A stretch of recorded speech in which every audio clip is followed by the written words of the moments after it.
Wassalatu wassalamu ala Rasulillah wa ala alihi wa sahbihi wa man walah.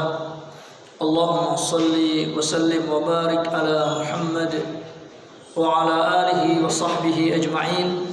Rabbi israh li sadri wa yassir li amri wahlul 'uqdatam min lisani yafqahu qawli, amma ba'd.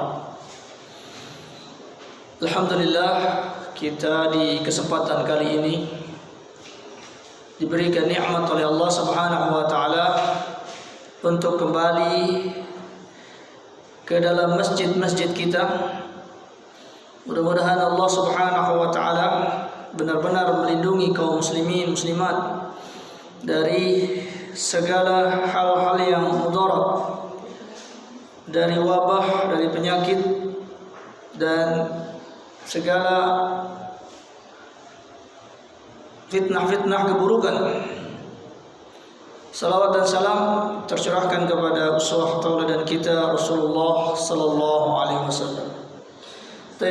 Di kesempatan kali ini kembali kita lanjutkan pembahasan kita di dalam Sunanul Ihram, sunnah-sunnah yang dilakukan ketika ihram. Baik ihram untuk haji maupun ihram untuk umrah, ya. Di kedua-dua ibadah tersebut, yaitu haji dan umrah, sama-sama harus berniat ihram, yaitu mengharamkan perkara-perkara yang tadinya boleh dilakukan kalau tidak ihram. Maka ketika masuk ke dalam peribadatan ihram, maka perkara ini diharamkan. Karenanya disebut dengan al-ihram, ya. Juga kita sudah sebutkan makna al-ihram, artinya al-ihtiram, menghormati, mengagungkan, ya. Jadi kita melakukan perbuatan-perbuatan yang khusus di waktu ihram ini, tujuannya adalah mengagungkan dan memuliakan Allah Tabaraka wa Ta'ala dengan beberapa syariat, ya. Baik itu yang perkara wajib maupun perkara sunnah dan perkara-perkara yang diharamkan ketika ihram. Dan kita sudah masuk perkara yang disunnahkan. Poin ke-9 di antara sunnah yang dilakukan ketika ihram adalah raf'us shaut bit talbiyah. Raf'us shauti bit talbiyah, mengangkat suara ketika mengucapkan talbiyah. Jadi disunnahkan untuk mengangkat suara ketika bertalbiyah. Jadi ibu-ibu yang dirahmati Allah Subhanahu wa taala, hukum asal ketika seseorang itu berzikir, ya, berzikir kepada Allah Subhanahu wa taala, menyebut asma Allah, itu hukum asalnya apa? Pelan, ya. Hukum asalnya pelan, lirih di dalam hati. Gerakan mulut tapi tidak terdengar, hati mengikuti. Itu hukum asal zikir, ya. Karena apa? Karena zikir itu adalah ibadah rahasia, ya, ibadah rahasia. Sehingga kadang-kadang ada perkataan dari sebahagian orang-orang yang hidup di dunia ini. Mereka mengatakan cinta itu bukan berarti harus duduk di samping yang dicintai, ya. Duduk terus bersama-sama terus, tidak. Tapi cinta itu adalah ketika orang yang dicintai itu ada terus di dalam hati, ya. Mau dia pergi ke mana, nama dia terus ada di dalam hati, terngiang-ngiang disebut-sebut, ya. Maka Allah Subhanahu wa taala berfirman, "Wa minan nasi may yattakhidhu min dunillahi andada yuhibbunahum ka hubbillah walladzina amanu ashaddu hubban lillah." Di antara manusia itu ada orang-orang yang menjadikan tandingan-tandingan bagi Allah, dan mereka mencintai tandingan itu sama dengan mereka mencintai Allah. Dan orang mukmin itu harus lebih cinta kepada Allah Subhanahu wa taala. Maka di antara bentuk cinta kita kepada Allah Subhanahu wa taala, senantiasa hati kita ada bersama Allah Subhanahu wa taala, ingat kepada Allah. Karenanya zikir itu pelan-pelan di dalam hati, ya. Dunal jahri minal qaul. Jadi tidak mengangkat suara ketika berzikir. Karenanya zikir setelah salat juga pelan, ya. Kita membaca tasbih, membaca tahmid, membaca tahlil pelan, ya. Bahkan ketika ada para sahabat itu berzikir dengan suara yang kencang, maka Rasulullah SAW menegur mereka. Beliau mengatakan, kalian itu tidak menyembah Tuhan yang tuli, ya. Tidak menyembah Tuhan yang tuli, maka nggak usah kencang-kencang suara, ya. Apalagi zikir pakai mikrofon, ya, akan mengganggu, ya, akan mengganggu. Nah, itu kaidah apa? Kaidah asalnya. Namun ada beberapa zikir yang justru dikecualikan, harus diangkat suaranya, ya, harus diangkat suaranya. Yang pertama apa? Apa kira-kira zikir yang harus diangkat suaranya, bahkan kalau perlu pakai mikrofon? Apa? Azan, ya. Azan zikir bukan? Zikir, ya. Di situ disebut Allahu Akbar, Allahu Akbar. Berarti zikir kan, mengagungkan dan memuliakan Allah. Masa orang azan pelan?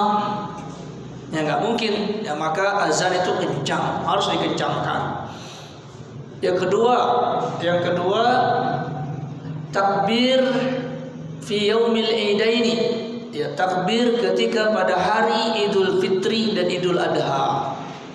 Itu dikencangkan takbirnya, ya, dikencangkan takbirnya. Namun perlu dicatat bagi kaum muslimin yang melakukan zikir takbir di hari raya Idul Fitri dan Idul Adha, hendaknya juga memperhatikan keadaan manusia, ya, harus memperhatikan keadaan manusia. Apa maksudnya? Boleh berzikir takbir di malam Idul Fitri dan Idul Adha, bahkan mungkin menggunakan mikrofon, ya, karena itu syiar, ya. Namun harus diperhatikan saat-saat waktunya manusia beristirahat, ya, di malam hari. Maka jangan sampai orang takbiran sampai subuh, terus dikumandangkan takbiran itu sampai subuh nggak henti-henti. Ini kasihan yang dengar. Yang takbir sih oke-oke aja, ya. Tapi kan tidak semua orang ikut takbir. Mereka ada yang lelah di siang hari, perlu istirahat di malam hari. Maka hendaklah takbir itu dihentikan, ya, mungkin sampai jam 11 malam atau jam 10. Kemudian setelah itu berhenti kalau mau terus takbir di masjid dengan mikrofon dalam. Orang-orang yang siap saja untuk bertakbir, orang-orang yang beristirahat jangan diganggu, ya, jangan diganggu. Karena di situ ada ibadah, ada pengganggu. Ya, kalau ibadah berkumpul dengan yang mengganggu itu nggak ada pahala, ya, bahkan bisa jadi dosa, ya, bisa jadi dosa. Idul Adha juga demikian. Itu yang kedua. Yang ketiga zikir yang boleh diangkat suaranya adalah ketika berjihad di medan tempur. Orang mengungkapkan takbir dengan kencang, menyemangati kaum mukminin yang berjihad, ya. Ya, kalau ucapannya loyo, maka loyo juga semangatnya, karena ini bertempur menghadap musuh. Maka ini juga menggentarkan musuh-musuh yang sedang dihadapi tersebut, ya. Maka perlu dikencangkan suaranya. Jadi ucapan takbir tersebut, ya, ketika berjihad. Kemudian yang berikutnya juga ketika membaca talbiyah. Ini pengecualian, membaca talbiyah diangkat suaranya, ya. diangkat suara ketika membaca talbiyah tersebut karena ini merupakan syiar ya tauhid ya ketika melaksanakan tersebut. Ini berdasarkan hadis As-Sa'ib bin Khallad. Sa'ib bin Khallad qala, dia berkata, qala Rasulullah sallallahu alaihi wasallam, telah bersabda Rasulullah sallallahu alaihi wasallam, ja'ani Jibril faqala ya Muhammad mur ashabaka an yarfa'u aswatahum bit talbiyah. Ya. Rasulullah SAW mengatakan telah datang kepadaku Jibril dan dia berkata, wahai Muhammad, perintahkan sahabat-sahabatmu untuk mengangkat suara-suara mereka bit talbiyah, dengan talbiyah. Jadi di sini ada perintah, dan tentunya Jibril adalah wasilah, penyambung dari Allah Subhanahu wa taala kepada Rasulullah sallallahu alaihi wasallam. Karena Jibril tidak menjadi syari', ya, tidak menjadi penetap syariat, tapi Jibril itu adalah penyambung dari Allah tabaraka wa taala kepada Rasulullah sallallahu alaihi wasallam. Berarti perintah itu datang dari Allah Subhanahu wa taala. Karenanya diperintahkan untuk mengangkat suara. Kemudian yang keempat yang boleh mengangkat suara, keempat apa kelima? Kelima ya. Kelima yang boleh mengangkat suara adalah seorang guru atau muallim yang ingin mengajarkan zikir. Ya. Ya seperti guru-guru yang mengajarkan anak-anak ya. Ayo kita rame-rame baca zikir masuk kamar mandi misalnya. Dibaca rame-rame kencang-kencang ya. Nah ini enggak apa-apa. Atau seorang imam yang ingin mengajarkan zikirnya kepada para jamaahnya, maka dia mengencangkan bacaan zikir tersebut. Ya, karenanya di dalam riwayat Abdullah bin Abbas radhiyallahu anhu yang ketika itu dia masih kecil, dia mengatakan, aku tidak mengetahui selesainya solat tersebut kecuali aku mendengar suara-suara zikir yang dikumandangkan para sahabat. Ya, maka ini diantara makna yang ditangkap adalah untuk mengajarkan zikir tersebut kepada para jamaah sehingga mereka mendengarnya dan kemudian mengikutinya. Nah ini boleh ya. Itu tadi pengecualiannya. Selain itu maka hukum zikir adalah pelan karena dia adalah pengingatan kepada Allah, mengingat pribadi, maka kita hendaklah merendahkan diri kepada Allah Subhanahu wa taala dengan suara yang lirih ya. Duna jahri minal qaul, tanpa mengangkat suara.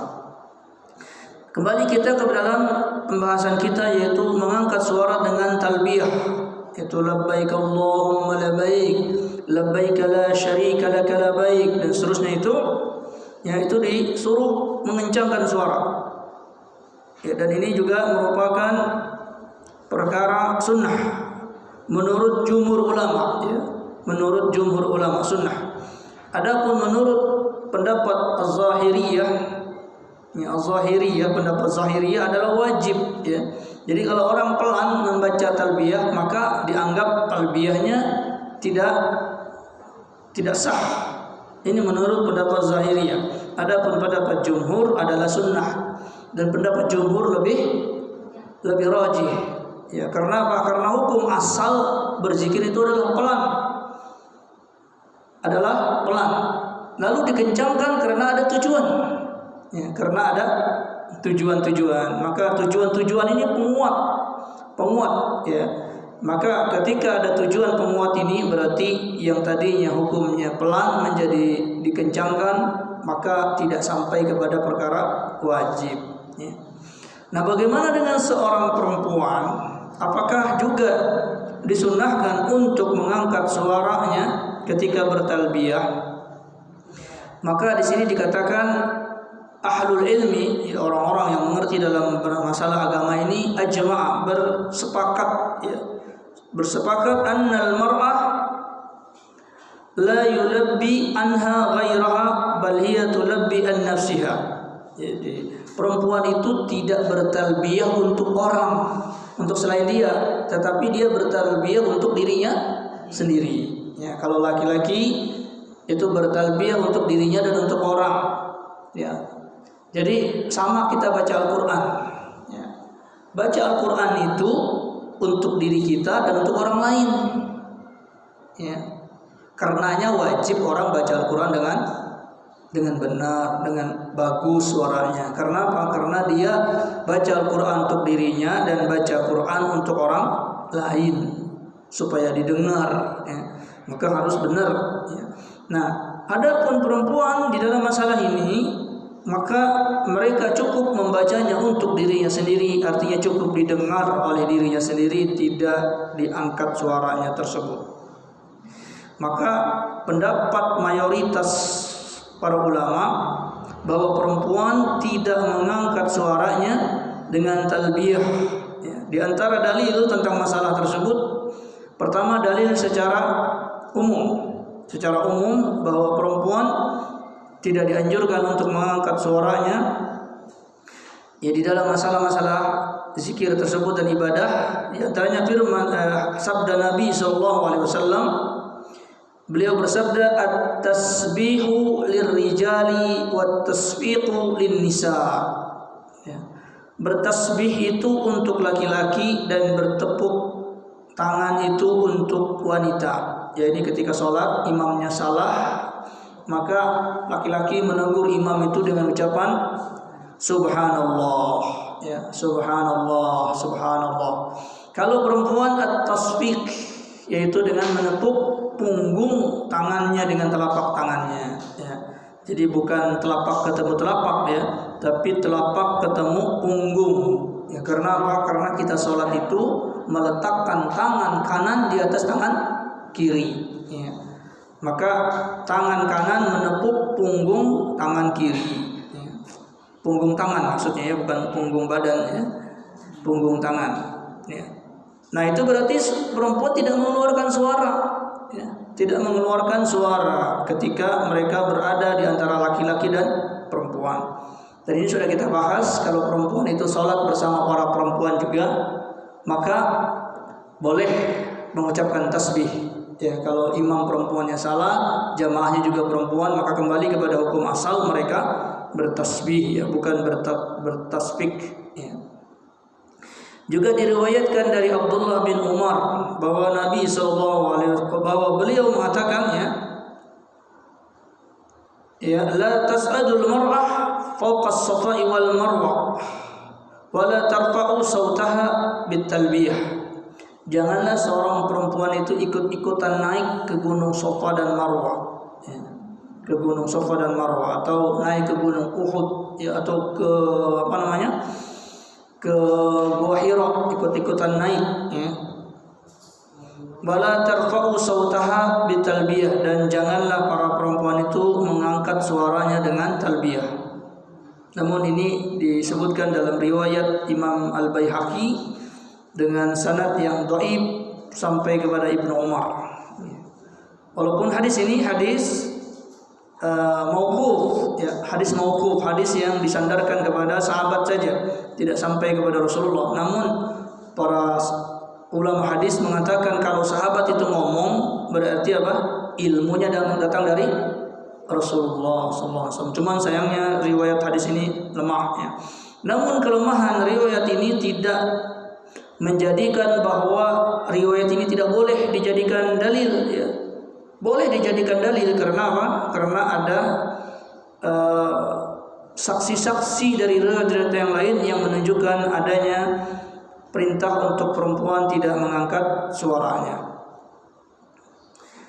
Sementara kelompok yang lain, ya, sedikit dari mayoritas ulama mengatakan bahwa boleh bagi perempuan itu untuk mengangkat suaranya. Namun harus dipahami di sini yang dimaksud oleh pendapat yang kedua ini adalah sekedar untuk memberikan semangat secara pribadi.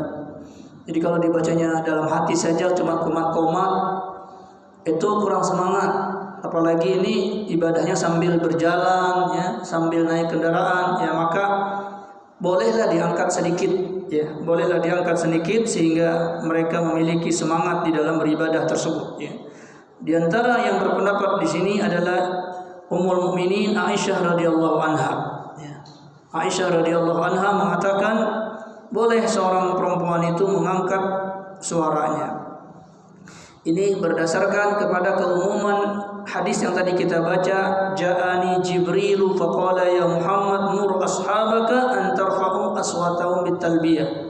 Yaitu perintah yang datang dari Allah melalui Jibril perintahkan sahabat-sahabatmu wahai Muhammad. Dan sahabat-sahabat Rasulullah itu termasuk diantaranya apa? Wanita. Berarti di sini hadis ini mencakup laki-laki dan perempuan. Ya. Juga dalam hadis Abdurrahman bin Qasim dari bapaknya, dia berkata, kharaja Muawiyatu lailatan nafari. Muawiyah keluar pada malam nafar. Fasami'a sauta talbiyah. Kemudian dia mendengar suara talbiyah. Faqala, maka berkatalah Muawiyah, man hadha? Siapa ini yang bertalbiyah? Terdengar suaranya. Qalu, mereka mengatakan Aisyah. Ternyata yang sedang membaca talbiyah itu Aisyah. Terbukti apa? Muawiyah yang jauh saja mendengar. Berarti apa? Suara Aisyah ini kencang. Ya, i'tamarat min at-tan'im. Beliau sedang melakukan umrah dari Tan'im. Ya. Kemudian fadzukira dzalika li Aisyah, maka dikonfirmasikanlah perkara itu kepada Aisyah. Benar, engkau wahai ibunda yang membaca talbiyah kencang. Ya, faqalat, maka berkatalah Aisyah radhiyallahu anha, law sa'alani la akhbartuhu. Kalau dia bertanya kepadaku, yaitu Muawiyah, kalau Muawiyah itu bertanya kepadaku tentang talbiyah tadi, la akhbartuhu, maka niscaya aku akan kabarkan kepada dia, ya, bahwa benar aku yang membaca talbiyah.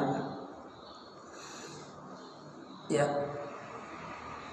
Maka di sini tadi diambil jalan tengah tentang masalah ini, bahwa yang dimaksud di sini adalah bahwa bolehnya seorang perempuan itu mengangkat suaranya, ya hendaknya dia dengar dan orang yang ada di samping-sampingnya saja, tidak sampai terlalu kencang, ya, terlalu kencang. Bisa jadi Aisyah radhiyallahu anha ini seorang guru, ya, seorang guru. Beliau adalah seorang guru yang tempat belajar dari baik itu orang laki-laki, perempuan, itu belajar dari Aisyah radhiyallahu anha.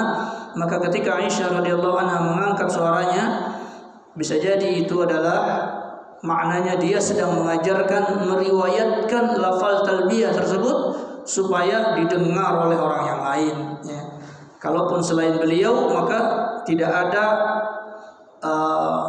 kolerasi untuk membenarkannya, ya. Karena Aisyah radhiyallahu anha adalah rawi, ya, rawi yang meriwayatkan agama ini, ya, mengajarkan agama ini. Maka riwayat Aisyah ini tidak dijadikan secara umum mutlak bahwa para wanita selain beliau boleh mengangkat suara, ya. Baik. Yang berikutnya, apakah orang yang haid dan orang yang nifas itu bertahlil dan bertalbiyah atau bertahalul dan bertalbiyah?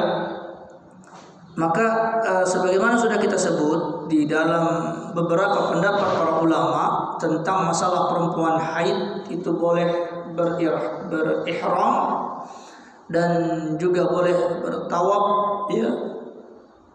Ini sudah kita sebutkan dalil-dalilnya, ya.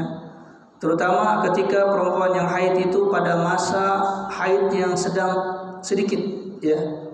Sedang sedikit, ya, sementara waktu haji itu terbatas, waktu umrah itu terbatas, maka dia ketika mendapatkan haidnya sedang sedikit, dia boleh menunaikan tawaf tersebut, ya.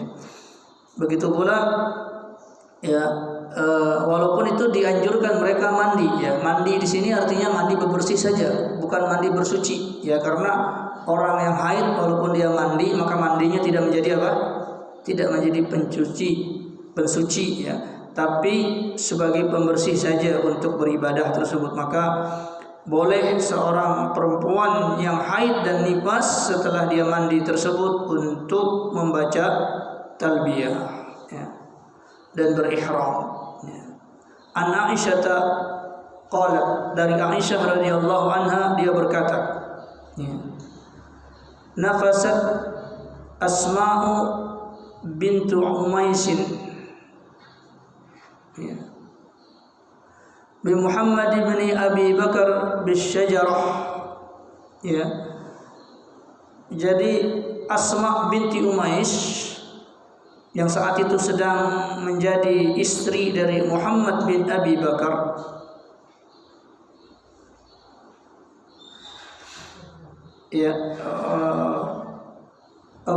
tidak ya, Asma binti Umais ini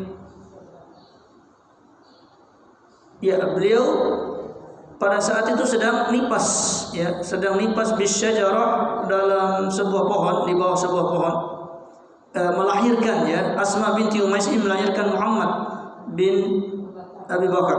Jadi ini istrinya Abu Bakar.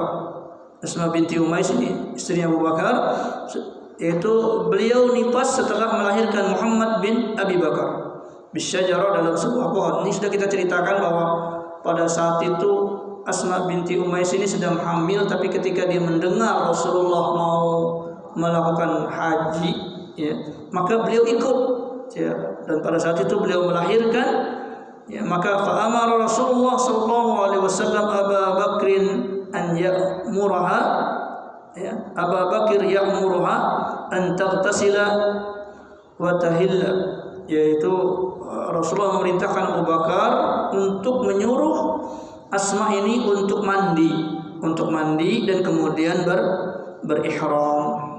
Disuruh mandi dan berihram. Jadi tetap boleh walaupun dia sedang nipas.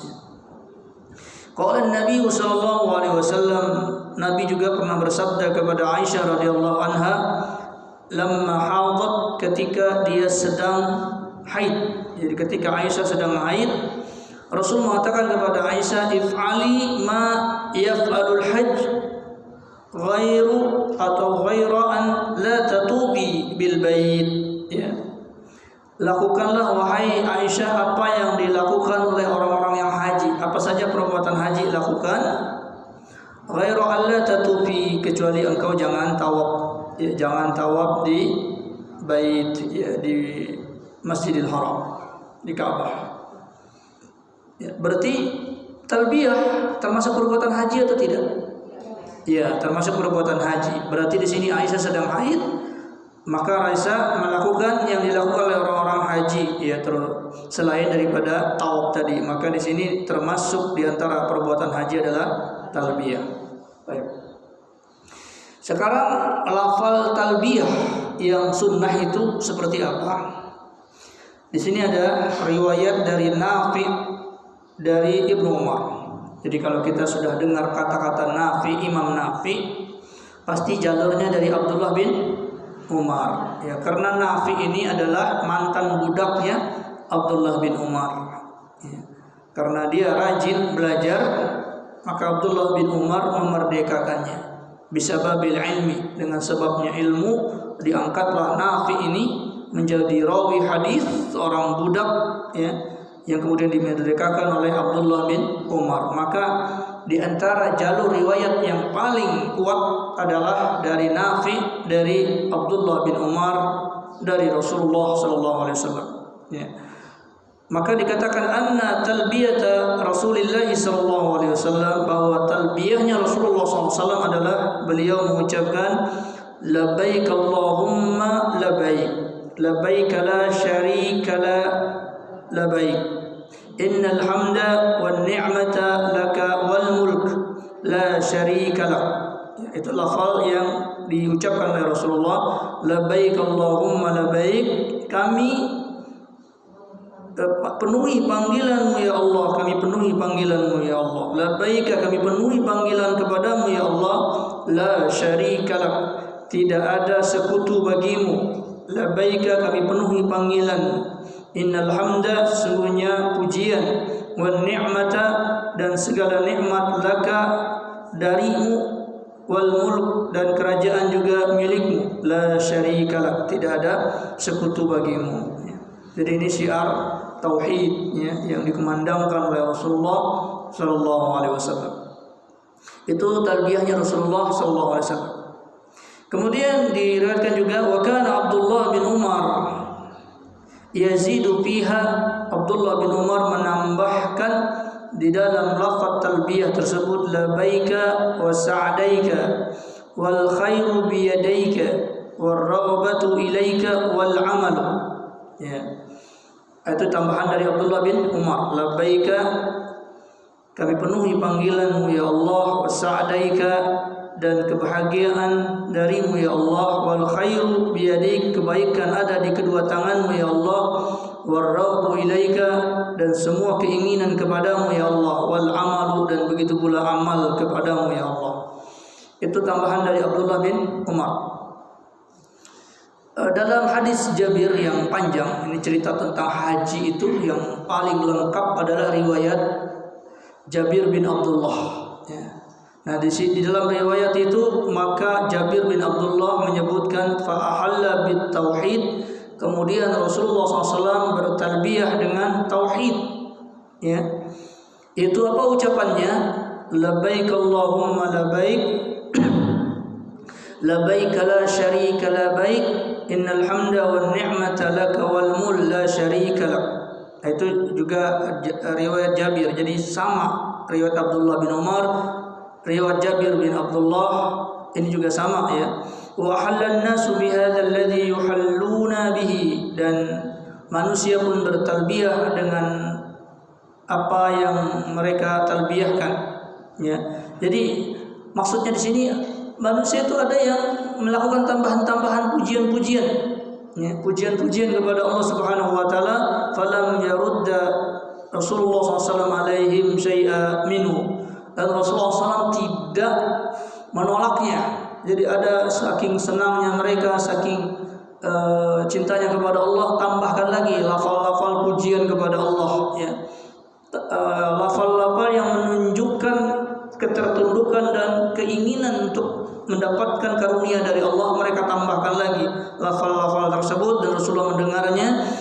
Maka Rasulullah SAW tidak membantahnya, tidak mengatakan salah atau jangan ucapan begini, tidak. Jadi Rasulullah dia membiarkan mereka. Walazima Rasulullah SAW talbiyatahu, tetapi Rasulullah SAW tetap melazimkan talbiyah yang beliau baca. Jadi beliau tidak menambahnya begitu-begitu. Sementara para sahabat ya, ada yang menambahkan lafal-lafal ini. Maka ini menunjukkan bahwa talbiyah itu adalah ungkapan ya, ungkapan keagungan kepada Allah, kecintaan kepada Allah, dan harapan kepada Allah. Maka apapun lafal yang mengandung hal tersebut boleh. Ya, selagi tidak ada lafal kesyirikan dan hal-hal yang bertentangan dengan syariat. Ya. Apa-apa yang bertentangan dengan syariat, ya misalnya menambahkan nama-nama bagi Allah yang tidak Allah namakan dirinya. Ya. Itu tidak boleh. Adapun selagi dia menyebutkan nama-nama Allah, sifat-sifat Allah yang telah Allah tetapkan bagi dirinya, maka Allah alam di dalam talbiyah ini boleh. Namun wal afdal, dan yang paling afdal adalah ma kana Rasulullah sallallahu alaihi wasallam, apa yang telah dilazimkan oleh Rasulullah sallallahu alaihi wasallam. Jadi tetap saja kita membaca labbaik Allahumma labbaik, labbaik la syarika lak labbaik, innal hamda wan ni'mata wal mulk laka la syarika lak. Itu talbiyah yang baik.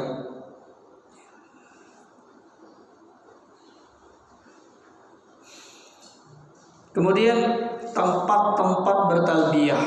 Nah, ini banyak kesalahan-kesalahan di antara orang-orang yang menunaikan haji atau umroh. Mereka di mana saja talbiyah, ya. Ketika jalan untuk menuju Makkah talbiyah, ketika tawaf talbiyah, ketika sa'i talbiyah, dan lain-lain sebagainya.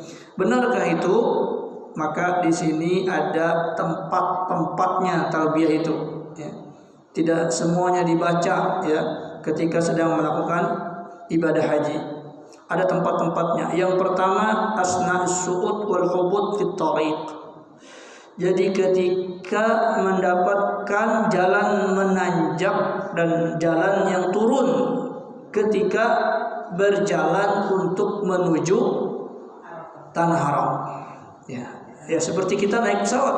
Ya, naik pesawat sudah ihram. Nah, pada saat itu kita baca talbiyah ya. Ketika pesawat itu menukik, ketika pesawat itu naik, maka kita baca talbiyah. Kalau yang di jalan darat ya ketika jalan itu turun, naik, dia baca talbiyah. Itu sampai melihat Ka'bah ya. Sampai melihat Ka'bah maka membaca talbiyah. Disebutkan dalam hadis Abdullah bin Umar, amma Musa ka'anni anzuru ilaihi ya idza inhadara fil wadi yulabbi ya. Adapun Musa seakan-akan aku melihat beliau ketika beliau turun dari wadi, dari lembah, yulabbi, beliau bertalbiyah. Ini ceritanya Nabi Musa alaihissalam. Wa talbiyah fi butunil audiyah min sunanil mursalin, dan bertalbiyah di perut-perut lembah ini adalah sunnahnya para rasul ya. Boleh enggak kita baca selain haji di tempat-tempat lain? Wallahu alam ini boleh ya.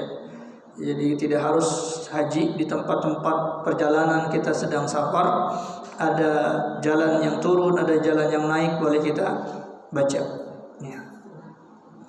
Kemudian yang kedua, jadi orang haji kan berangkat menuju Masjidil Haram, nah itu baca talbiyah sampai di Masjidil Haram berhenti ya. Ketika tawaf, ketika sa'i ada bacanya tersendiri. Nanti ketika yaumul yaumul tarwiyah dan yaumul asyura yaumul arafah ya. Ketika menuju Arafah, mulai dari ibadah haji tanggal 9 Muharram 9 Dzulhijjah itu mulai lagi baca talbiyah ya, fit tariq ila Arafat, yaitu ketika jalan menuju Arafah baca lagi talbiyah ya. Baca lagi talbiyah. Kemudian hinal ifadah min Arafah hatta yarmil jamarat ya, yaitu ketika berkumpul di Arafah ya, berkumpul di Arafah juga. Ketika sudah berkumpul di Arafah itu wukuf ya, boleh membaca talbiyah hina yarmil jamarah, sampai waktu melempar jumrah ya. Sampai melempar jumrah ini dibaca talbiyah tersebut ya. Jadi dari Arafah ke Muzdalifah, kemudian dari Muzdalifah ke Mina ya, ini lam yazalin Nabi sallallahu alaihi wasallam yulabbi hatta rama jamratal aqabah. Teruslah Nabi sallallahu alaihi wasallam membaca talbiyah sampai beliau melempar jumrah Aqabah ya. Faqala an-Nawawi rahimahullahu taala, berkatalah Imam An-Nawawi rahimahullahu taala, wa huwa dalilun ala annahu yastadimu at-talbiyah hatta yasra'a fi ramil jamaratil aqabah. Kata beliau, ini dalil yang menunjukkan bahwa dianjurkan untuk mendawamkan, mengkontinyukan membaca talbiyah sampai menjelang lempar jumrah Aqabah. Ya. Kemudian di sini dikatakan menurut mazhabnya Imam Malikiyah bahwa berhenti membaca talbiyah ketika masuk Makkah ya. Jadi ketika sedang masuk Makkah, hentikan talbiyah. Wa yatufu wa yas'a, dia bertawaf dan dia sa'i. Summa yu'awidu hatta dhahara yaumul arafah, jadi sampai datang waktu Arafah. Jadi begini, kita bayangkan hajinya itu haji tamattu ya, haji tamattu yang dia datang di Mekah itu waktunya masih terlalu jauh dari waktu haji ya. Umpama dia datang pada tanggal misal tanggal 15 Dzulqa'dah seperti hari-hari ini ya, sampai di sana di Mekah ya. Waktu naik pesawat tadi talbiyah, baca talbiyah kemudian masuk Mekah, kemudian melakukan apa? Tawaf. Ini melakukan umrah.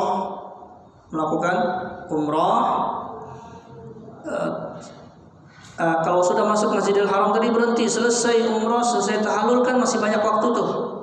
Itu jangan baca talbiyah. Ya, baca zikir-zikir yang lain. Nanti kalau sudah masuk hari Arafah baru baca talbiyah lagi. Ya. Jadi kalau sudah selesai dari tahallul untuk umrah, maka tidak dianjurkan membaca talbiyah dan dia hanya membaca doa-doa yang lain, ya, sampai nanti masuk tanggal 8 Zulhijjah, masuk tanggal 9 Zulhijjah, ketika sudah mulai berihram untuk haji, ya, baru baca talbiyah lagi ketika menuju Arafah tersebut.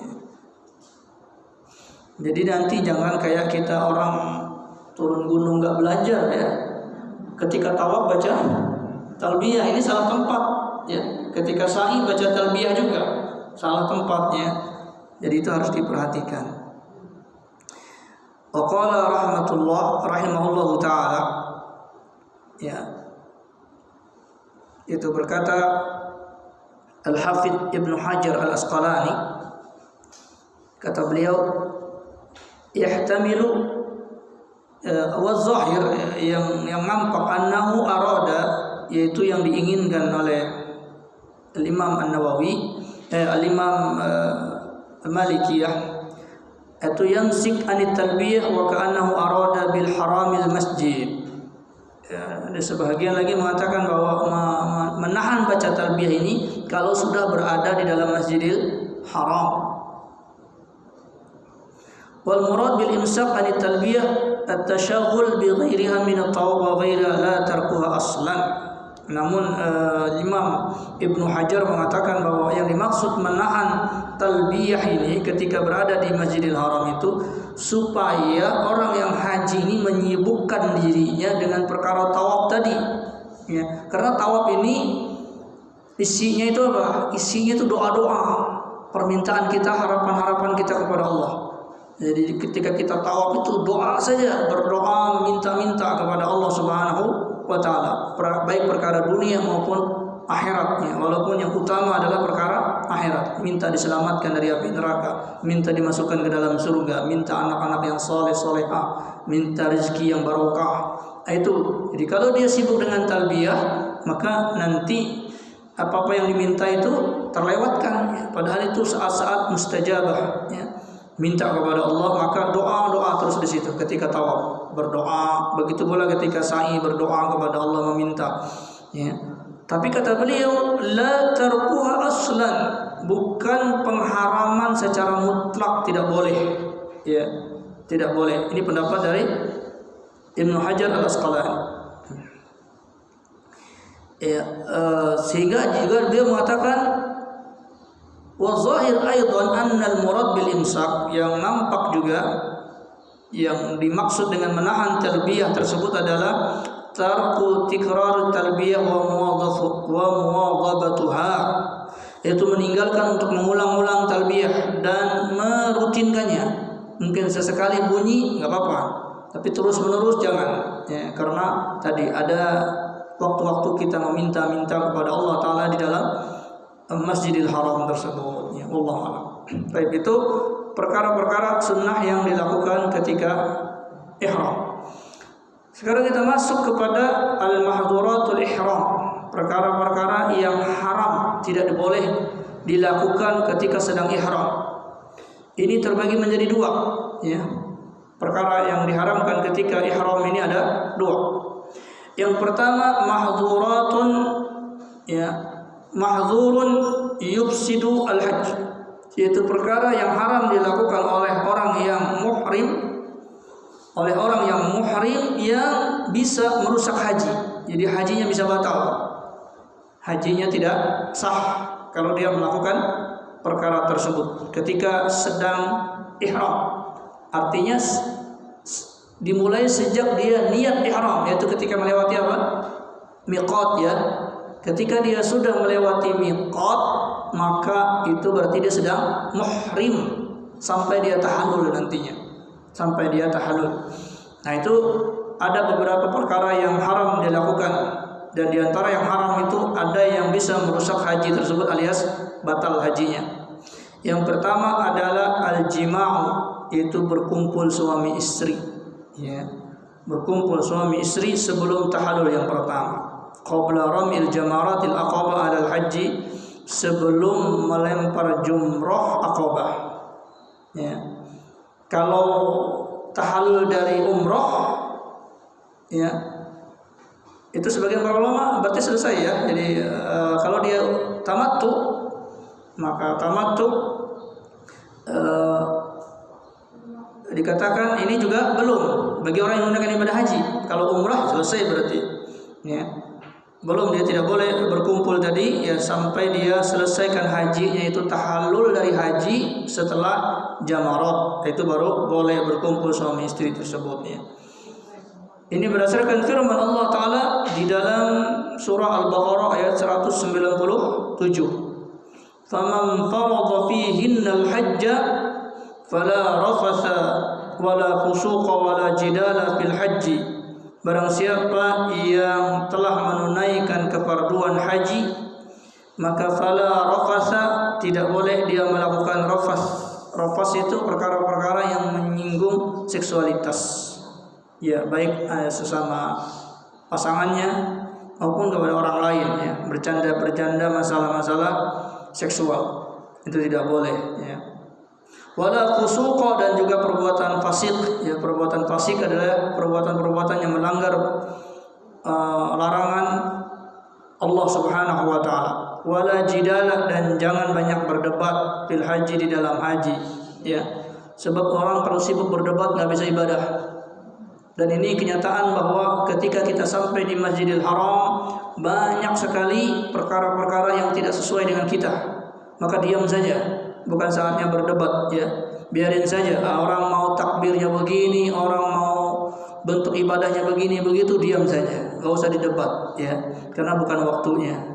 Nanti kalau berdebat boleh, lama-lama orang tidak menunaikan ibadah haji. Lama-lama orang berdebat itu hatinya panas, dan kemudian terjadi furqah, ya, terjadi perpecahan di antara kaum muslimin. Padahal haji itu adalah untuk mengumpulkan semua manusia itu di atas syiar tauhid, ya.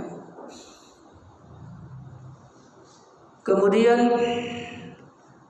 ya, waqala Ibnu Qudamah Al-Maqdisi. Ibnu Qudamah ini ulama dari kalangan mazhab Hambali.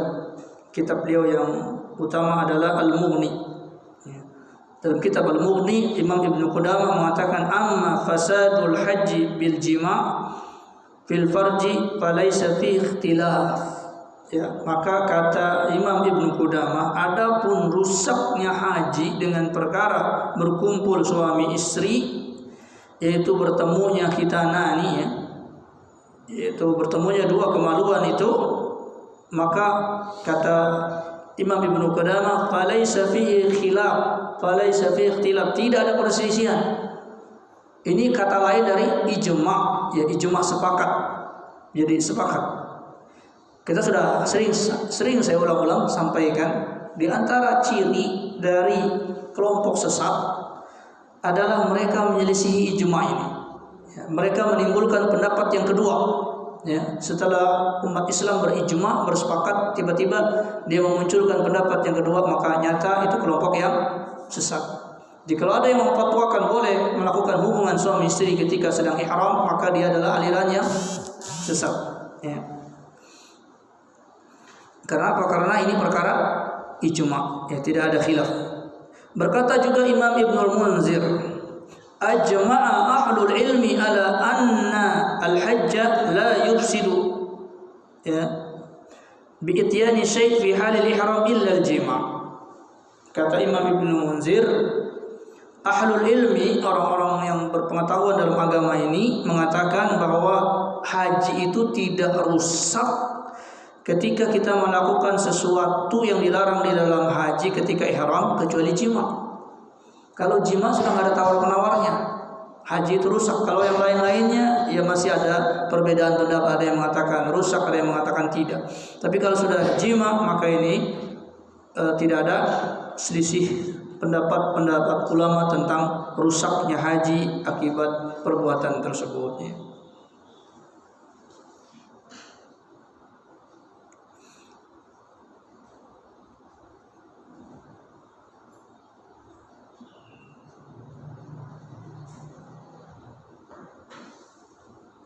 Kemudian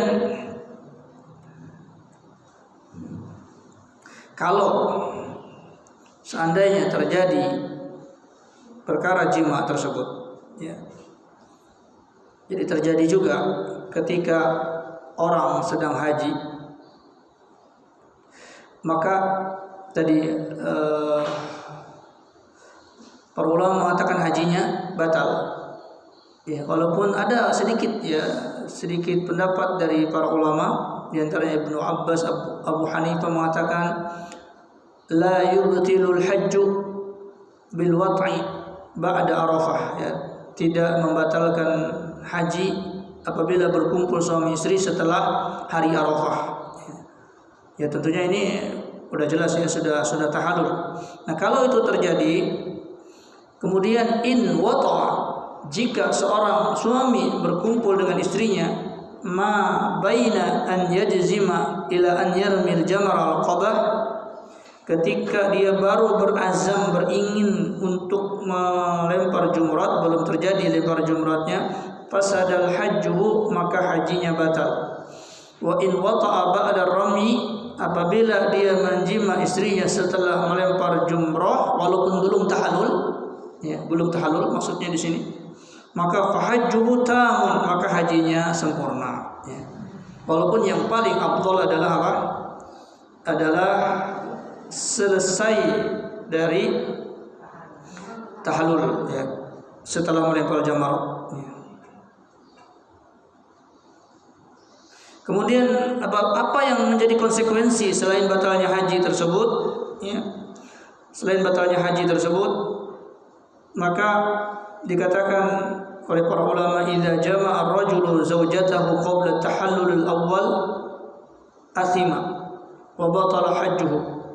Apabila seorang laki-laki menjima istrinya sebelum tahallul yang pertama, maka dia berdosa dan batal hajinya. Jadi bukan hanya batal haji tapi berdosa, ya, berdosa di sisi Allah Subhanahu wa taala.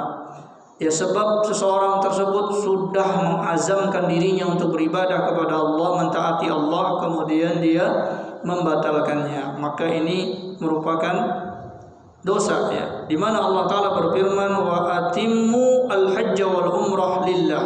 Itu perintah, ya. Sempurnakan, wa atimmu, sempurnakan al-hajj, haji, wal umrata, dan umrah, lillah, untuk Allah. Berarti orang yang tidak menyempurnakan hajinya apa? Menyelisih perintah. Dan menyelisih perintah berarti berdosa. Berarti berdosa. Dan inilah yang diambil fatwanya oleh Abdullah bin Umar, Abdullah bin Amr, Ibnu Abbas, ya, dan lain-lain dari para sahabat ridwanullah alaihim ajma'in. Ya. Ketika itu ditanyakannya kepada para sahabat ini, ata rajulun ibna Umarin, datanglah seorang laki-laki kepada Ibnu Umar, fasa'alahu an muhrimin waqa bi imra'atihi, dia bertanya kepada Abdullah bin Umar tentang seseorang yang muhrim yang melakukan hubungan istri dengan istrinya. Fa asyara lahu ila Abdullah bin Umar, dan dia memberikan isyarat pertanyaan itu kepada Abdullah, dan juga diberikan isyarat kepada Abdullah bin Amr. Di situ ada Abdullah bin Umar, ada Abdullah bin Amr bin As, ya. Fasa'alahu, kemudian dia bertanya, faqala, maka berkatalah Abdullah bin Amr, batal hajjuhu, hajinya batal. Qala, ya, fayaqudu, kemudian dia duduk. Qala la, ya, bal yakhruju ma'an nas fayasna'u kama yasna'un, ya. Berkata Abdullah bin Umar pada saat itu, la, tidak batal hajinya, bal yakhruju ma'an nas Bahkan dia boleh keluar lagi bersama manusia, fayasna'u kama yasna'un. Ya, dan dia boleh melakukan apa yang sebagaimana dilakukan oleh orang-orang yang lain. Fa idza adrakahu qabilun, ya, apabila dia mendapatkan tahun yang akan datang, hajja wa ahda, maka dia haji dan kemudian dia menyembelih hadi. Ya. Jadi kalau dia sudah melakukan perbuatan tadi, ya jangan dia berhenti dari hajinya. Ya, saya sudah melakukan hubungan suami istri ini, ya sudah, nggak usah lanjut. Ya tetap saja lanjut, kata beliau. Keluarlah dia bersama manusia melakukan apa saja, cuman tetap dianggap tidak sah. Ya, tapi tetap dia disuruh melakukan itu, ya. Disuruh melakukan perbuatan-perbuatan sisa-sisa ibadah hajinya. Jadi jangan sampai dia berhenti kemudian tidur saja di hotelnya misalnya.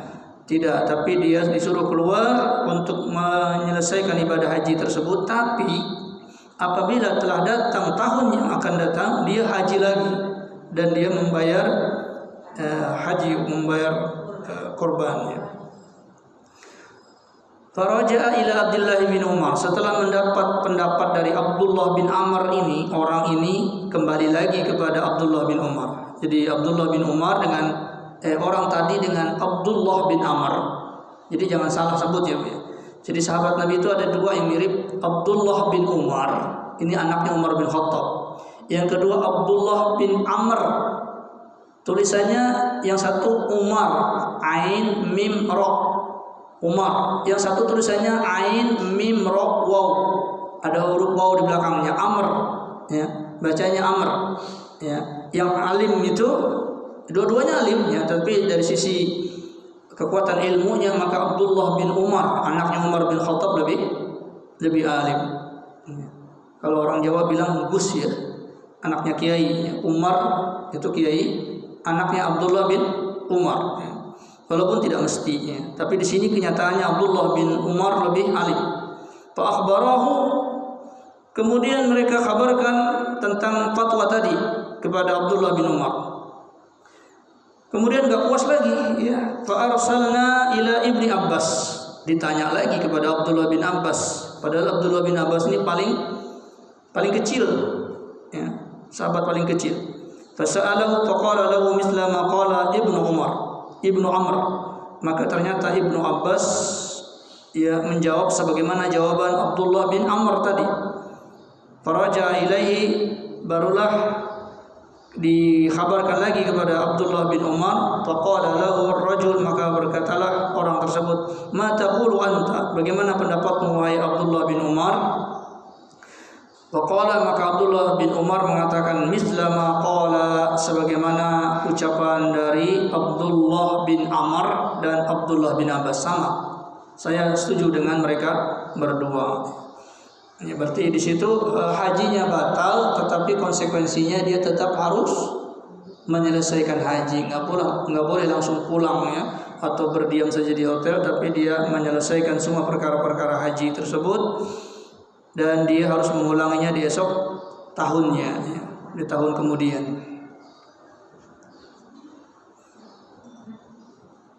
Kemudian ini masalah, ya, suaminya mau melakukan hubungan tersebut, istrinya nggak mau, ya, dipaksa juga sama suaminya, terjadi juga, ya.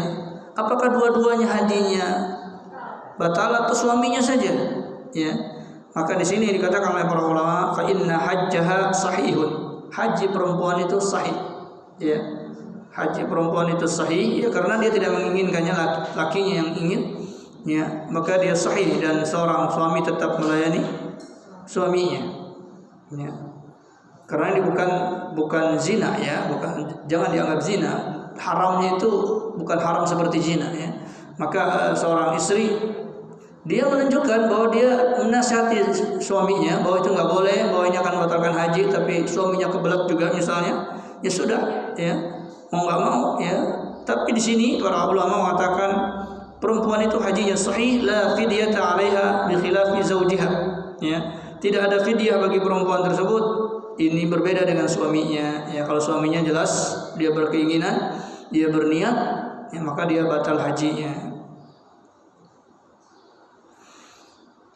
Ya. Kemudian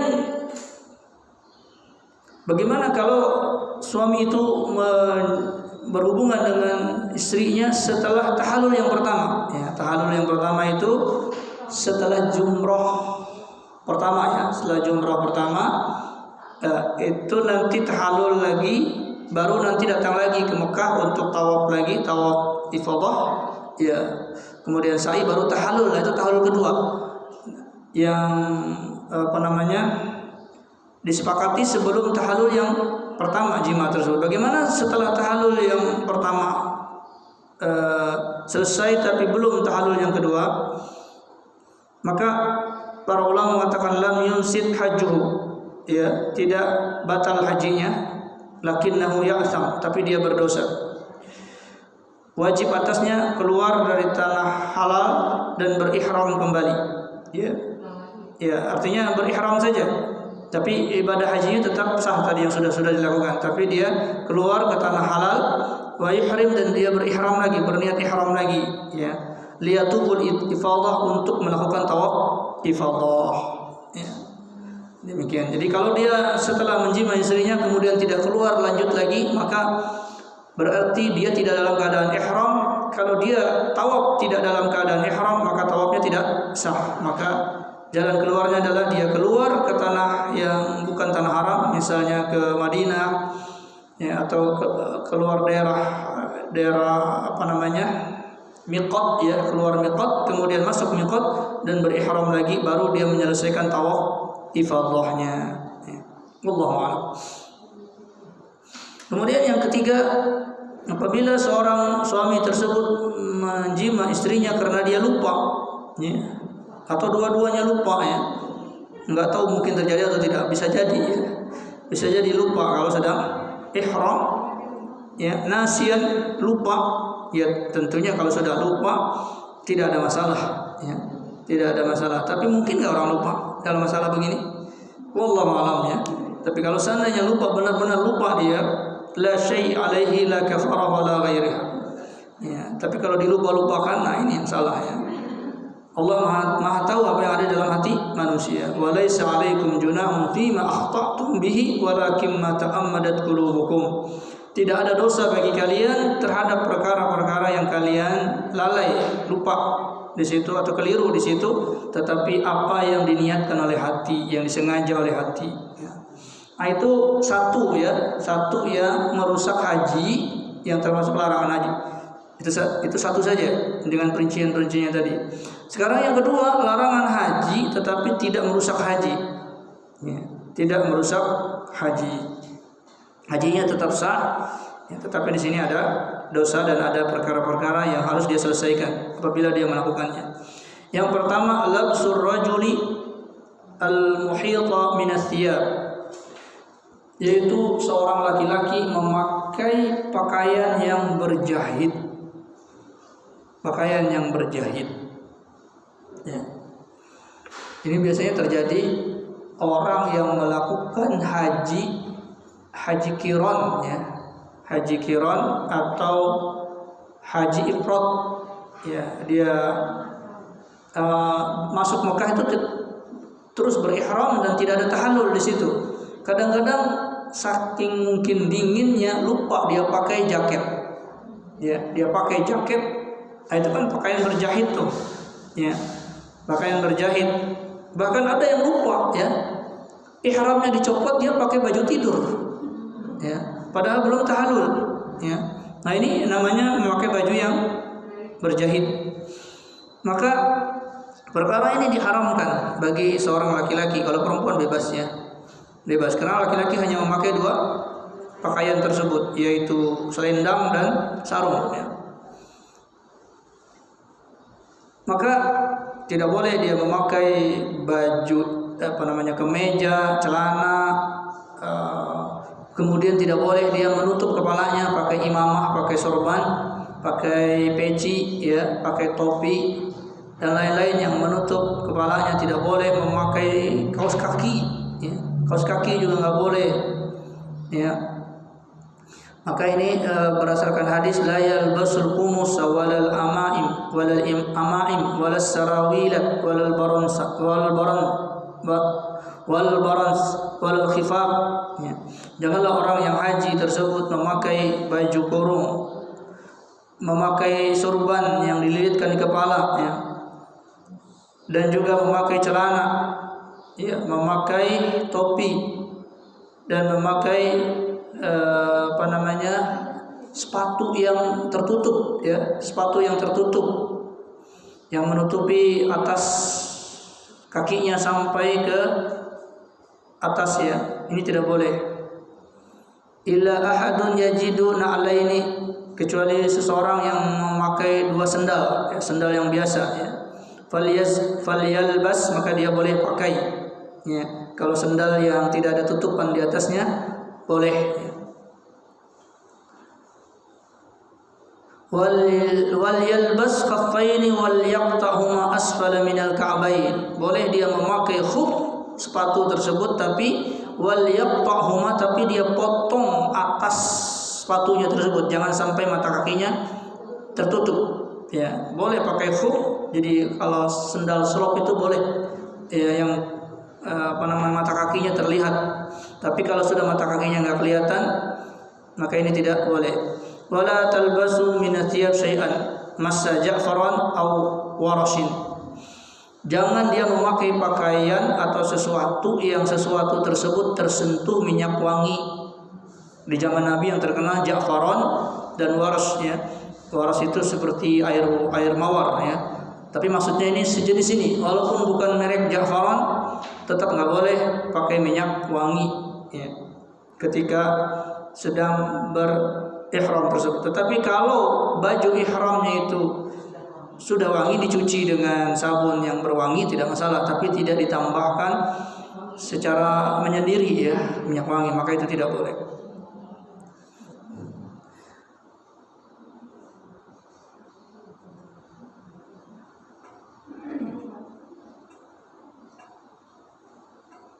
Ya. Kemudian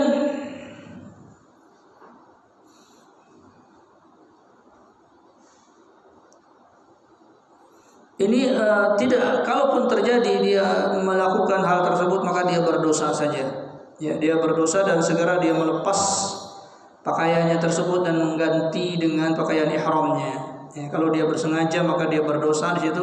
Kalau dia lupa maka tidak masalah, ya. Tapi tidak ada masalah, atau hajinya tetap sah, tapi dia berdosa, ya, berdosa di sini, dan dosa di tanah haram itu beratnya, maka tidak boleh dilakukan.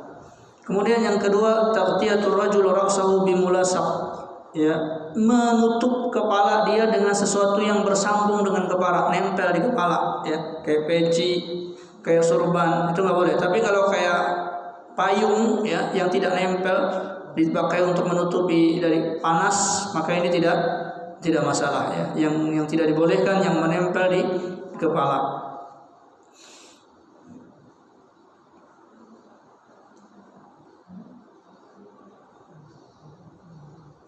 Ya, ada seorang sahabat yang dia jatuh dari kendaraannya, ya, sehingga di kepalanya terkena sesuatu, maka kata Rasulullah, la tukhammiru ra'sahu, jangan engkau tutupi, jangan kalian tutupi kepalanya, ya, karena dia sedang haji pada saat itu.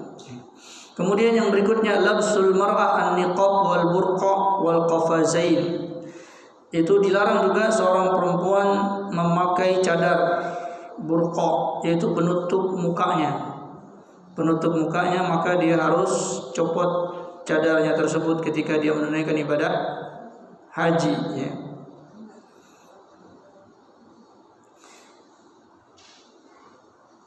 Dikatakan walad tantaqifu al-muhrimah, janganlah seorang perempuan yang berihram memakai niqab, wala talbasul qafazaini, dan janganlah dia memakai dua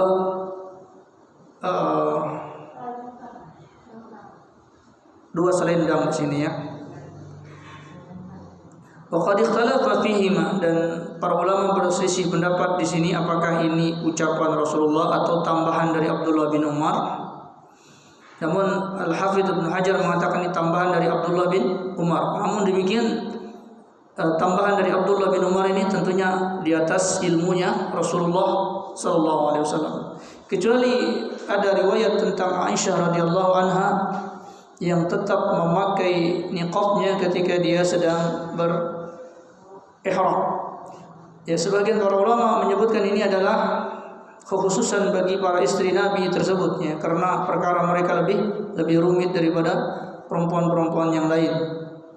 Mereka menjaga kehormatan Rasulullah sallallahu alaihi wasallam. Itu satu. Yang kedua, para ulama mengatakan terkhusus bagi perempuan-perempuan yang memang bisa menimbulkan fitnah. Ya, karena paras mereka yang sangat cantik, ya, yang berbeda dengan yang lain, maka ini lebih baik mereka tetap memakai cadarnya. Adapun yang biasa-biasa saja, buka nggak dibuka juga orang nggak ngelirik, ya, pede banget ya istilahnya. Nah, ini tetap dia melakukan yang afdal, yang utama, dan afdal yang utama adalah melepas cadar. Dan ini berdasarkan hadis Rasulullah SAW dengan Fadl, ya, Fadl bin Abbas ketika melakukan umrah itu para wanita tidak memakai cadar, sehingga Fadl bin Abbas ini pernah melirik seorang wanita ketika sedang ihram tersebut, kemudian dipalingkan wajahnya oleh Rasulullah SAW. Maka ini menunjukkan dalil bahwa para wanita itu tidak memakai niqab. Allah alam, ini adalah bahagian dari ujian di dalam menunaikan ibadah haji. Ya. Kemudian yang berikutnya, memakai minyak wangi baik di baju ataupun di badan, ya, ketika sedang ihram. Wallahu alam, apakah memakai sabun mandi ketika sedang ihram ini termasuk demikian? Maka wallahu alam tidak termasuk, ya, karena itu ya, pembersih saja. Jadi bukan wangi-wangian yang dipakai secara khusus, ya. Karena Rasulullah mengatakan la talbathu min athiyab syai'an massahu za'faran aw waras. Jangan kalian memakai baju, ya, sesuatu yang disentuhkan situ ja'faran, ya, minyak ja'faran, minyak wangi ja'faran, warasin atau air mawar, ya. La tuhannituhu. Hannit itu adalah serbuk, ya, serbuk wangi kayak kapur barus atau sejenisnya, atau serbuk kayu cendana misalnya, dilemparkan ke baju sehingga menyebabkan baju itu berbau, ya. Bisa juga hanut itu adalah bisa juga sesuatu yang berwangi dibakar sehingga asapnya itu mengenai baju dan menempel baunya di baju, itu juga tidak dibolehkan. Wala tukhammiru ra'sahu, dan janganlah dia menutupi kepalanya. Laki-laki maksudnya, ya, perempuan boleh. Tapi perempuan juga tidak boleh memakai minyak wangi, tapi menutup kepala khusus untuk laki-laki. Fa innahu yub'atsu yaumal qiyamah mulabbiyan, karena sesungguhnya dia akan diutus atau dibangkitkan pada hari kiamat dalam keadaan berihram. Kemudian yang berikutnya, khalqus sa'ri ra'si, memotong rambut, ya, memotong rambut. Selama ihram tidak boleh memotong rambut. Wala tahliqu ru'usakum hatta yablugha al-hadyu mahillah. Janganlah kalian memotong rambut-rambut kalian sampai datang masanya bertahallul, ya, haji bi mahillah, menyembelih hewan hadi. Ini semua tidak merusak haji, tapi berdosa dilakukan. Kecuali orang yang memang terpaksa, ya, rambutnya banyak kutunya misalnya, atau terkena sesuatu yang menyebabkan dia harus memotong rambutnya, maka ini boleh, ya, sebagaimana disebutkan faman kana minkum maridhan, kecuali kalian sedang sakit, jadi di kepalanya terkena sesuatu sehingga berdarah, ya, harus dibersihkan, rambutnya harus dipotong, ya, atau dia sedang naik tensi darahnya sehingga harus dibekam kepalanya, ya, sehingga harus dipotong rambutnya sebagian, ya, maka ini boleh. Au bihi adza, atau ada penyakitnya, ya, seperti tadi kutu yang mengganggu, ya, karena di zaman Nabi ada sahabat yang kutunya itu sampai berjatuhan di dahinya, maka pada saat itu Rasulullah menyuruh memotong rambut orang tersebutnya. Ya, au adam min ra'sihi, tapi konsekuensinya adalah fafidyatun min siyamin aw sadaqatin aw nusuk, tapi dia harus membayar fidyah berupa saum atau bersedekah atau menyembelih hewan kurban. Disebutkan tentang ayat ini adalah tentang Ka'ab bin Ujrah. Ka'ab bin Ujrah ketika itu marra bihi Nabi sallallahu alaihi wasallam, Rasul melewati dia wa huwa muhrim, saat itu dia sedang ihram, wal qummalu yatahaffatu ala wajhihi, dan kutu-kutu rambutnya berjatuhan di mukanya, ya, saking banyaknya kutunya sehingga berjalan-jalan di muka sahabat tersebut. Faqala Nabi sallallahu alaihi wasallam, maka Nabi SAW berkata kepada Ka'ab bin Ujrah, atudika hawamuka hadhihi, apakah kutumu ini mengganggumu, menyakitimu? Qala, berkata Ka'ab bin Ujrah, na'am, iya. Maka kata Rasulullah, ihliq ra'saka, kalau begitu potong rambutmu. Potong rambutmu, dibotakin, ya.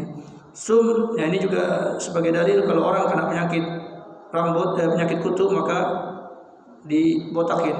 Ya, termasuk perempuan. Hukum asal perempuan tidak boleh membotaki rambutnya, tapi kalau ada kutunya boleh dia potong rambutnya tersebut, ya, sampai botak, ya.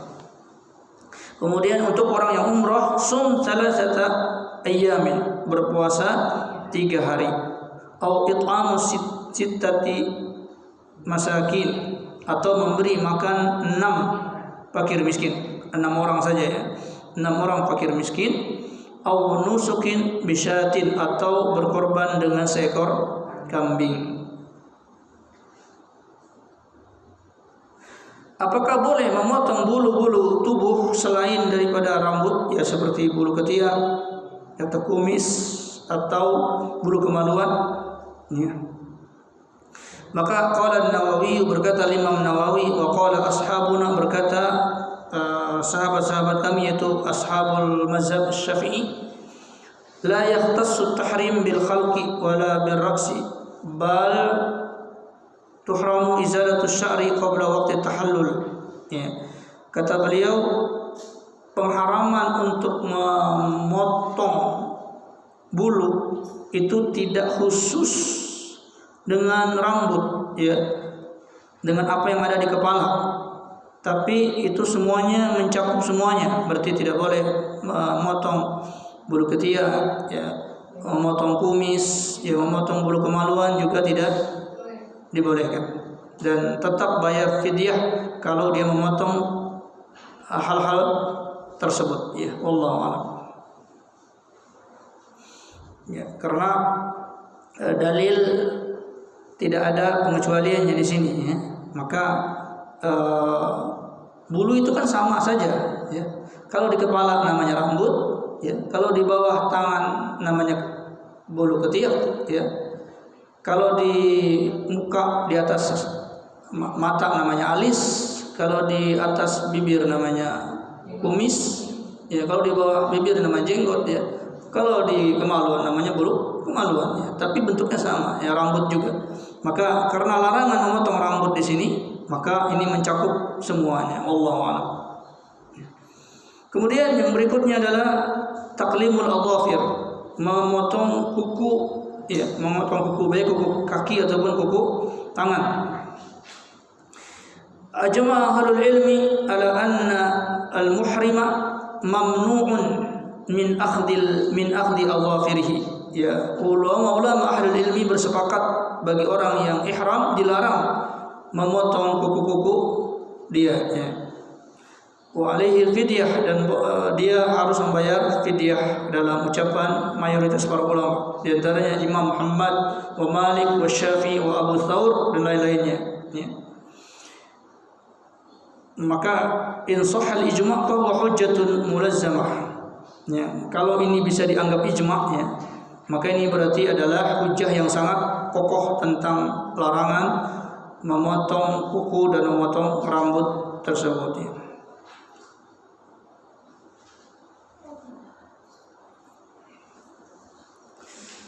Baik, sampai di sini pembahasan kita di dalam masalah hal yang dilarang, ya. Walaupun ada poin-poin yang masih tertinggal, kita sebutkan saja secara ringkas. Yang tidak boleh adalah menghitbah atau dihitbah dan menikahkan, ya. Jadi meminang, yang dipinang atau yang menikahkan ini nggak boleh. Jadi wali hakimnya juga nggak boleh, ya. Ketika sedang ihram, ya. Tapi kalau sudah tahallul boleh. Ya. Wala yanqihul muhrim wala yunqahu wala yuqtabu. Ya, tidak boleh seorang yang ihram menikah, tidak boleh menikahkan dan tidak boleh juga melamarkan atau dilamar, ya. Tidak dibolehkan. Kemudian yang berikutnya adalah melakukan kemaksiatan, ya, berjidal, bertengkar, ya. Terutama yang paling berbahaya apa? Yang paling berbahaya adalah suami istri. Ini yang sering terjadi apa? Pertengkaran. Bu, Pak nanti jemput saya di sini ya. Istrinya nunggu sampai kepanasan, suaminya nggak datang-datang. Ya, ketemu kenapa sampai lama begini? Saya sudah nyari-nyari, kesesat. Ya, akhirnya bertengkar di situ, jangan. Ya, tahan diri, ya, jangan sampai terjadi pertengkaran. Ya. Jadi yang paling banyak kasusnya adalah di suami istri. Ya, maka ini harus dijaga. Ya. Kemudian membunuh hewan buruan, ya, dan hewan-hewan yang ada di tanah haram kecuali ikan, ya, yang datangkan dari luar atau hewan buruan yang datang dari luar. Ya, kita makan daging kambing atau daging ikan atau ayam, tapi itu diambil dari tanah haram, dimasukkan ke tanah haram, maka tidak masalah. Tapi orang yang di tanah haram tidak boleh mengambilnya untuk dimakan. Wallahu a'lam. Tapi itu yang bisa kita bahas di kesempatan kali ini. Ya, kalau ada pertanyaan, falyatafadhal maskur, silakan.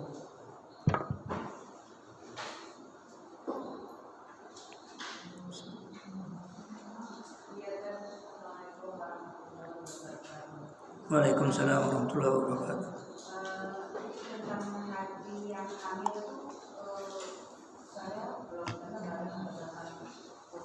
Haji apa? Di Indonesia ini hamil. Haji kamil. Hamil. Oh, hamil. Haji, kemudian Ya. dalam keadaan hamil. Ya. Kan tadi ada contohnya bahwa sampai melahirkan di sana. Ya. Pas ya, kemudian mandi, melakukan lagi haji. Ya. Nah, ini bagi orang Indonesia itu batasannya seperti apa? Makanya kalau boleh itu uangnya panjang berapa atau seperti apa tadi peraturan di kita ini? Kalau masalah peraturannya saya tidak tahu, ya, regulasi seperti apa di pemerintah kita. Tetapi secara hukum boleh, secara hukum boleh berdasarkan hadis tadi, ya. Dan masalah keamanan tentunya di zaman kita ini lebih baik tentunya keadaan transportasi dan sebagainya. Di zaman Nabi saja yang transportasinya hanya berupa onta, kuda saja dalam keadaan panas terik matahari itu boleh, maka dalam kondisi kita di zaman sekarang ini boleh hal tersebut terjadi. Tapi apakah di pemerintah ada kebolehan masalah tersebut? Ya, wallahu a'lam, saya tidak mengetahuinya.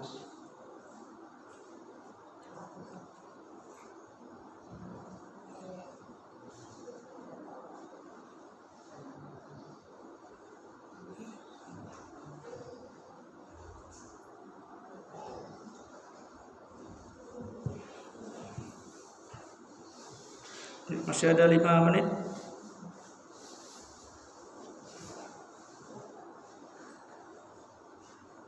Oh iya,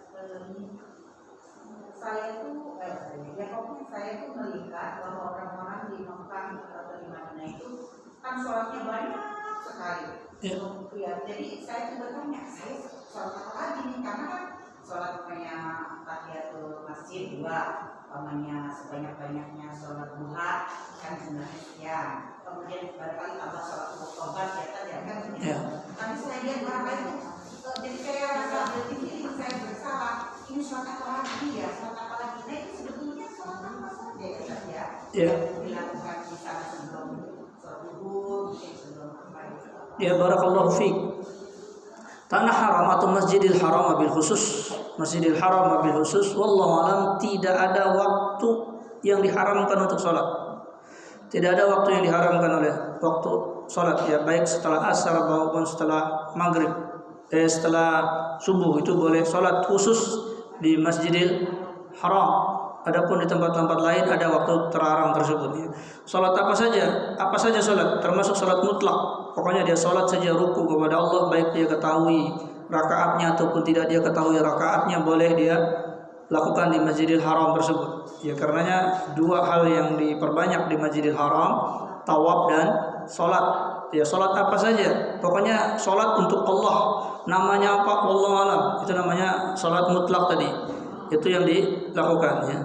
Syukur-syukur kalau orang itu bisa menghatamkan Al-Quran di dalam salatnya di Masjidil Haram ya, sambil salat sambil baca mushaf, kemudian ruku lagi, salat lagi, ruku lagi, salat lagi dan seterusnya, maka wallahu alam ini boleh ya, tidak ada waktu terlarang. Ya. Demikian Allah. Tapi kalau waktunya memang ada waktu yang ada sholat itu namanya ya seperti waktu duha, maka niatkanlah sholat duha ya. Dan juga termasuk sholat sunnah rawatib ya. Walaupun orang-orang yang datang ke Mekah itu adalah orang-orang yang musafirin, namun karena mereka sholat bersama imam di Masjidil Haram, maka sholat mereka kembali seperti sholat mukim. Mereka tidak boleh muqassar, tidak boleh menjamak. Ya, ketika mereka sholat bersama imam tersebut, maka ketika sholat itu kembali kepada normal, maka perkara yang mengikutinya juga boleh dilakukan, yaitu sholat sunnah rawatib. Ya, sholat sunnah rawatibnya itu dia tetap continue kan di Masjidil Haram atau di Masjid Nabawi ya, ketika dia ziarah ke Masjid Nabawi tersebut ya. Walaupun haji tidak berkaitan dengan Masjid Nabawi ya, tapi kalau dia punya kesempatan waktu di Masjid Nabawi, maka dia sholat bersama imam, maka sunat rawatibnya tetap kembali secara normal. Allah.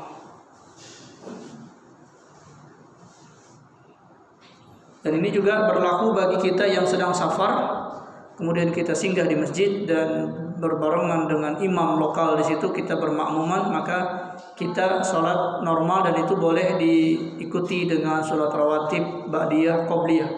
Tapi bagi kita yang sholat sendirian ketika safar, maka tidak dianjurkan untuk rawatib ya.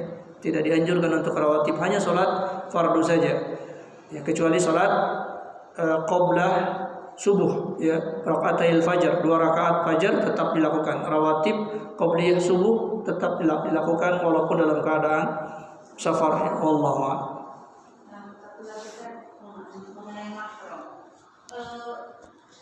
Kalau untuk makro itu kan berarti mahal ya, mahal. Kemudian aku dapat anak saya nih suaminya, anak saya itu mau berangkat, tapi kan suaminya itu kan belum ada uang. Nah itu kalau kita ngikutnya betul-betul yang sunnah sekali sih, jangan lagi untuk haji ya kan, untuk umroh aja kan tidak boleh ya kan ya. Tapi kalau untuk nasional itu boleh. Sedangkan saya itu kadang-kadang ya udah gitu aja ya, sunnah karena kan kayak bimbing ini karena ini begitu. Jadi di situ tuh ada dilema kan, sementara untuk berangkat ya suami juga keluar, ini anak perempuan saya mau dia sendiri berangkat, mau pengen berangkat mau Jakarta pilih, oleh kan gitu biasanya orang-orang dari kampung kan pada umumnya pengennya ke kota karena pemikiran saya itu bahwa di kota itu kan akan lebih diintenskan, dilihat gitu oleh pemerintah gitu. Jadi saya sarankan pokoknya kota gitu kan. Tapi kan bingung saya ngarahkan, tapi sunnahnya harus bermakrom gitu kan. Ya Allah. Ya taib, di sini perlu koreksi ya. Kata-kata sunnah itu tidak menyelisihi pendapat para ulama ya. Jadi bukan satu kelompok pendapat ya. Perkara boleh tidaknya perempuan yang tidak memiliki mahram untuk menunaikan haji, ini perkara khilaf di kalangan para ulama yang semuanya sunnah ya. Seperti Imam Syafi'i, Imam Ahmad bin Hanbal, siapa yang mengatakan mereka bukan sunnah? Mereka orang-orang yang berada di atas sunnah. Dan di sini timbullah perselisihan di kalangan ulama tersebut. Bukan kita yang berselisih. Ya. Kalaupun ada satu kelompok yang mengambil pendapat merojikan pendapat dari salah satu dari pendapat a'immah tersebut, ya misalnya merojikan pendapat Imam Ahmad bin Hanbal yang mengharamkan mutlak perempuan yang tidak punya mahram untuk berumrah, ya maka itu pilihan dia dan keyakinan dia.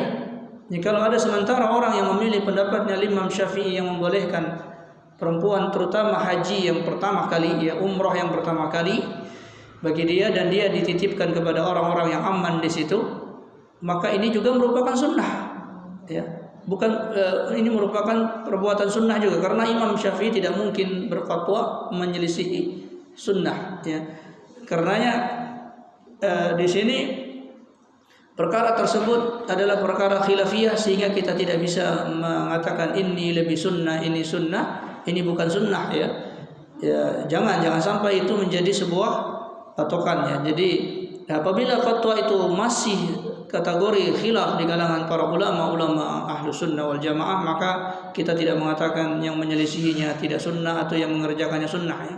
Walaupun secara dalil-dalil yang nampak ini memang tidak dianjurkan sangat bagi perempuan-perempuan yang tidak punya mahram itu, ya.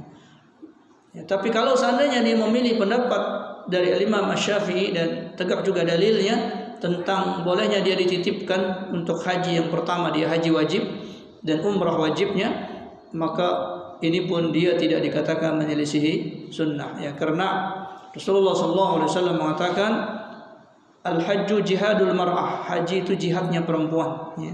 Maka di sini ada kemudahan di situ, ya, dan ada perubahan masa di mana sekelompok kaum mukminin mukminah ini dalam perjalanan aman di mereka, dan illah yang menjadi sebab tidak dianjurkannya perempuan untuk melakukan safar tanpa mahram tersebut, ya adalah perkara-perkara yang tidak penting, ya. Adapun perkara kewajiban, ya selagi mereka aman di situ, wallahu alam, ada salah satu pendapat yang membolehkan, maka kalau dia memilih itu dia tidak dikatakan menyelisihi sunnahnya, wallahu alam. Baik, saya rasa mudah-mudahan apa yang kita bahas ini diberikan taufik hidayah oleh Allah Subhanahu wa taala. Kita dijadikan hamba-hamba yang tunduk taat kepada apa-apa yang telah ditetapkan oleh Allah Subhanahu wa taala, beribadah di atas ilmu yang telah diwariskan oleh baginda Rasulullah sallallahu alaihi wasallam. Demikian, mohon maaf kalau ada kata-kata perkara yang tidak berkenan. Aqulu qouli hadza wa astaghfirullah. Subhanakallahumma wa bihamdika asyhadu an la ilaha illa anta astaghfiruka wa atubu ilaik. Assalamualaikum warahmatullahi wabarakatuh.